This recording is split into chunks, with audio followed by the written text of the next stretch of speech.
EOS Manaus, para crianças, estudando para servir ao Cristo. Jesus, o amor de nossas vidas. Allan Kardec, o codificador da doutrina espírita. Vamos estudar juntos. EOS Manaus, para crianças, estudando para servir ao Cristo. Oi, crianças, quanta alegria, mais um encontro, mais um momento de leitura. Eu sou a tia Conceição. Eu sou tia Mita. E eu sou tia Carla. Somos as tias do EOS Manaus.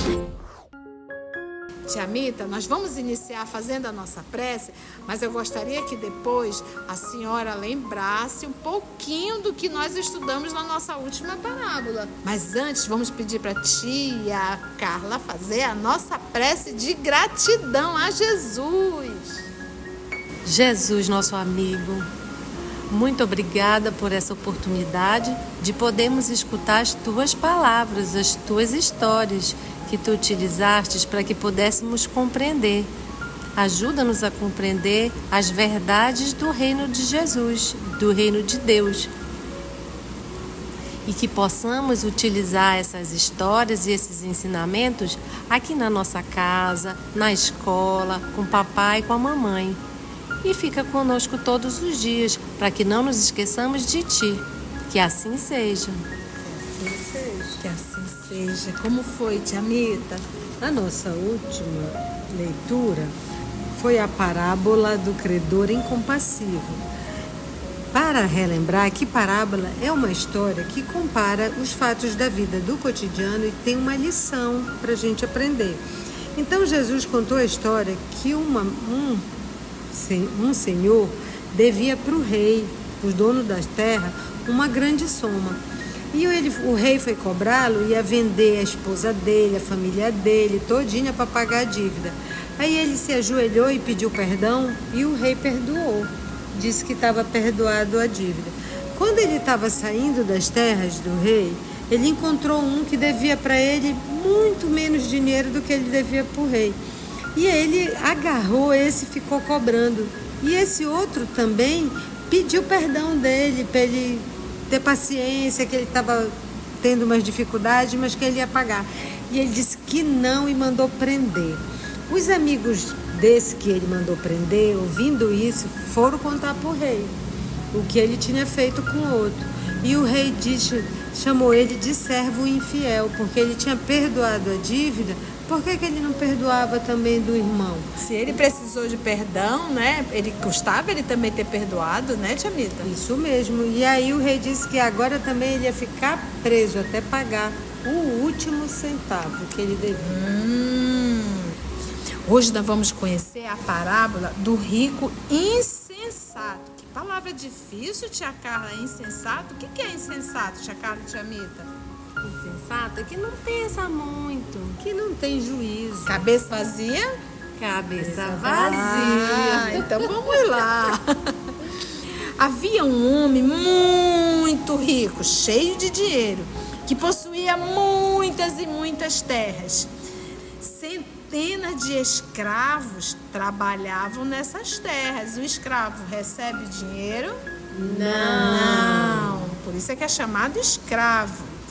Grandes e muitas eram as plantações de trigo.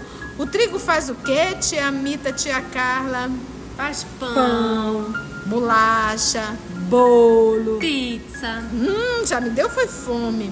Muito bem preparados eram também os campos em que os escravos cuidavam da cultura de várias plantas que serviam ali para a alimentação humana e para a alimentação de animais. Os vinhedos, os vinhedos têm o quê, tia Mita? Uva. Ai, chega, deu vontade. Se estendiam pela planície imensa, pela terra imensa. Nossa, ele era bem ricão mesmo. Tinha muitas plantas, até vinhedos. E os pastos verdes, bastante graminha para os animais comerem. onde os rebanhos se multiplicavam, iam até as montanhas distantes. Era muito grande. Eu acho que ele tinha muito dinheiro. E cada vez mais o homem se enriquecia. Exportava seus produtos para os países vizinhos. Os mercadores de Tiro, de Sidom, de Esmina e de Damasco, são todas as cidades, estavam sempre em sua casa, realizando, combinando grandes negócios. O rico fazendeiro havia mandado construir grandes depósitos para suas colheitas, mas os celeiros, embora enormes, já eram insuficientes para armazenar os frutos de seus campos de cultura. Gente, o celeiro é um lugar para guardar, é como se fosse um grande depósito. O celeiro dele já estava cheio, e ele ainda queria guardar mais. E aí, o que aconteceu, tia Carla? Aí um dia ele pensou: que farei? Os celeiros já estão pequenos, não tenho mais onde recolher tantos frutos. E preocupado com suas colheitas cada vez maiores, resolveu derrubar os celeiros que ele já tinha e construiu outros muito maiores para guardar mais, não é? Mandou chamar os melhores construtores do país e foram edificados vários celeiros gigantes. E o grande agricultor ficou satisfeito quando contemplou finalmente as novas e imensas construções em sua rica e bem cuidada fazenda. Agora estava tranquilo. Os celeiros eram enormes e neles caberia toda a produção de seus campos. Aí ele disse aos amigos, aos construtores e aos servos: agora poderei viver tranquilo muitos anos. Os celeiros podem armazenar todas as colheitas e tão cedo não será preciso aumentá-los. Posso agora finalmente viver sossegado e pensar somente na exportação dos produtos. Trabalho.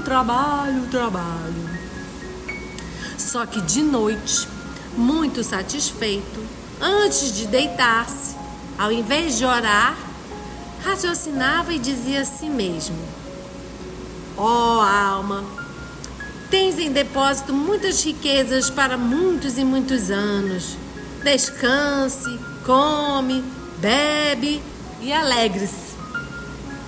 Ele não fez a oração, tia? Não, e ele só estava agradecendo e ele tendo certeza que ele tinha muita coisa. Então ele era muito feliz porque o celeiro dele estava cheio. Hoje a gente pode dizer assim, tia Carla, muita gente acha que está muito bem só porque tem muito dinheiro. Vamos ver o que ele vai dizer. E não precisa fazer mais nada. Não precisa só fazer mais nada. e se alegrar. Exatamente, tia Carla. Só preocupado com comer e beber. E aí, tia Mita, conta que a gente está curiosas.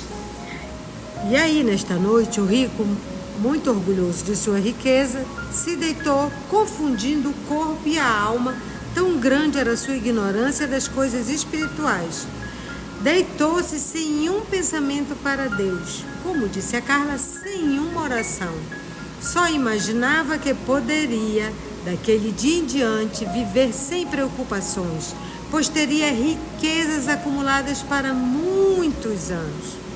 Assim pensava o rico, mas Deus pensava de outra maneira.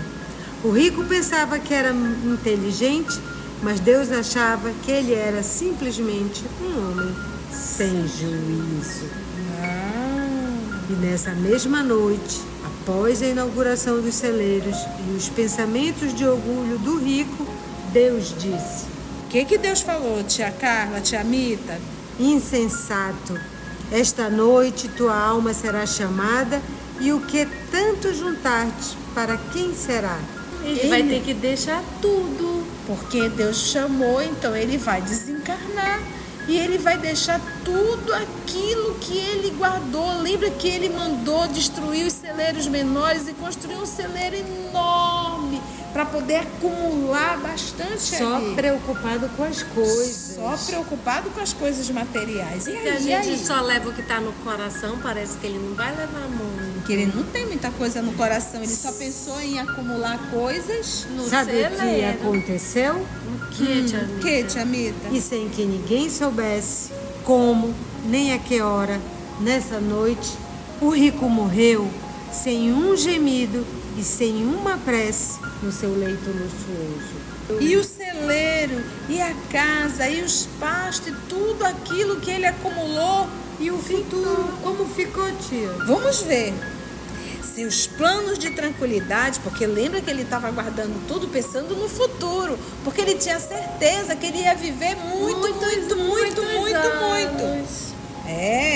Mas seus planos de tranquilidade para o futuro foram Inúteis. Ele não sabia que o futuro pertence somente a Deus. De nada lhe valeram os celeiros recheados de frutos e cereais. Inútil foi juntar tanta riqueza, sem nunca haver pensado em Deus, nem nas necessidades do próximo. Porque enquanto ele estava acumulando, quantas crianças com fome, quantas idosas passando necessidade, quantas famílias sem terem o que comer. Vocês acham, se ele tivesse dado pelo menos um pouquinho do que ele acumulou, isso iria deixá-lo pobre? Não. Mas ele estaria sim alegrando o coração de Deus, compartilhando muito que tinha com aquele que não tinha absolutamente nada. De nada lhe valeram os celeiros então recheados. Inútil foi juntar tanta riqueza sem nunca haver pensado em Deus e nas necessidades do seu próximo. Morreu sem fé e sem humildade no coração, porque lembra, ele tinha certeza que tudo dele estava garantido, porque ele estava com o celeiro o quê? Cheio. Naquela época não existia banco para se guardar dinheiro. Eles guardavam os cereais, guardavam plantações, porque essa era a forma de ganhar dinheiro. E aí, suas riquezas de nada lhe valeram lá no mundo espiritual, porque ele nunca as utilizou para o bem dos outros. O que tem valor lá na eternidade, na casa do Papai do Céu, ele não possuía, porque ele nunca havia juntado tesouro no céu, mas somente na terra. Assim é aquele de Jesus, terminando essa parábola, que para si junta tesouros e não é rico para com Deus. Então vamos entender, criança, na próxima semana a gente vai dar continuidade. Mas hoje o que a gente aprende? Quando você é egoísta e você guarda só para si, realmente está certo, ficou só para você, mas só aqui na terra.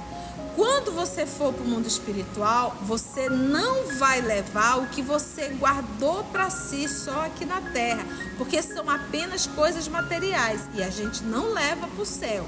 Mas quando você pega essas coisas materiais e você dá para alguém que tem fome, que passa necessidade, nesse movimento que você faz de dar para alguém com necessidade, você transformou aquele tesouro material agora em um tesouro espiritual.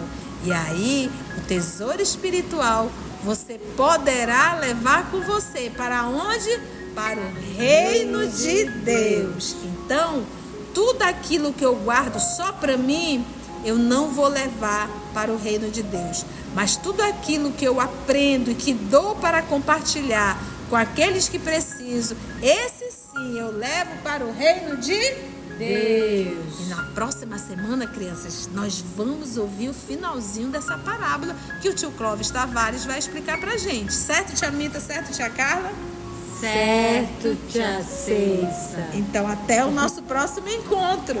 Tchau! EOS Manaus, para crianças, estudando para servir ao Cristo.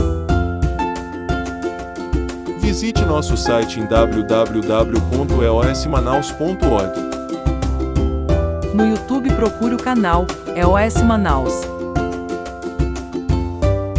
No Instagram, somos @EOS-Manaus. Escute e estude na Rádio Manaus de Estudos Espíritas. E também estamos em várias plataformas de podcast. EOS Manaus. Estudando para servir ao Cristo.